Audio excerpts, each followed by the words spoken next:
Man, what a well-written series. I wonder how many views it has.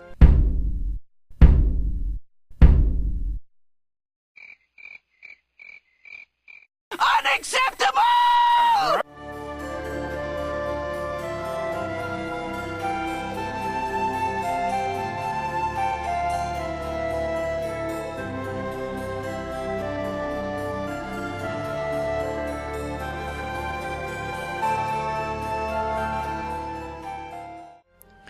When you are involved with a fandom as deeply as I am, you will inevitably come across certain works that are criminally undervalued. The Rocinante series by Charliemane is one such work. The Rocinante series follows Sassaflash, a Ponyville regular who finds herself at first the unwilling squire of her cousin, the valiant knight-errant Rocinante, who may or may not be crazy. Together, the two of them find themselves in several humorous and surprisingly dramatic adventures, all taking place behind the scenes of the show. The series is currently composed of 4 stories, each taking place during the opening and closing arcs of the first 2 seasons. The stories are Rocinante, the Pony of La Mancha, which shows Sassaflash's first adventure as Rocinante's squire. It details his arrival in Ponyville and the two's amazing adventure as they brave the perils of the Everfree Forest in an attempt to vanquish Nightmare Moon and end the Eternal Night.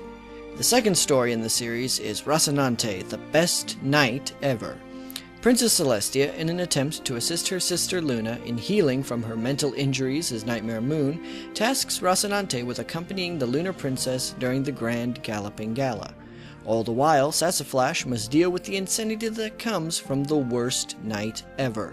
Rocinante and the Return of Chivalry, the third in the series, is where everything changes. It is definitely less humorous than the first 2 stories. In an attempt to buy themselves time to cure the elements of harmony of Discord's influence, Celestia and Luna task Rocinante with challenging the god of chaos to a joust, a duel of both body and mind between 2 knights of a moon. The latest story in the series is Rocinante and the Wedding of Canterlot. Having returned from her own adventures around Equestria, Luna returns to Canterlot just in time for Cadance and Shining Armor's wedding. But when a threat to the city is made, Luna contributes, much to the ire and chagrin of her sister, the services of Rocinante and Sassaflash to protect the city. Now the two find themselves embroiled in a devious plot to take over the city, one that will put the lives of not only Rocinante and Sassaflash, but even Luna herself at risk. The first thing you should realize going right in is that these stories are not the greatest pieces of literature ever made. They are no work of Tolstoy, Tolkien, or Turtledove, but they don't try to be. They are well written, well characterized, heartfelt, and exceedingly humorous. They are a joy to read, even if there are more technically superior works in the Brony fandom. Unfortunately, it is due to that this series is criminally undervalued. Most of the stories have only barely above 100 views on FimFiction, and to me this is absolutely unacceptable for a story with such strong characters. And the characters really are a strong aspect of this story. Admittedly, Rocinante is incredibly simple, and in any modern work would probably be a completely joke character. But in a series of his own, he is the hero, and you do not question for a second the knight-errant's earnestness and utter gentility. He commands the room he is in, even if it is through confused glances, and gains the respect of most of the ponies he comes across, one way or another.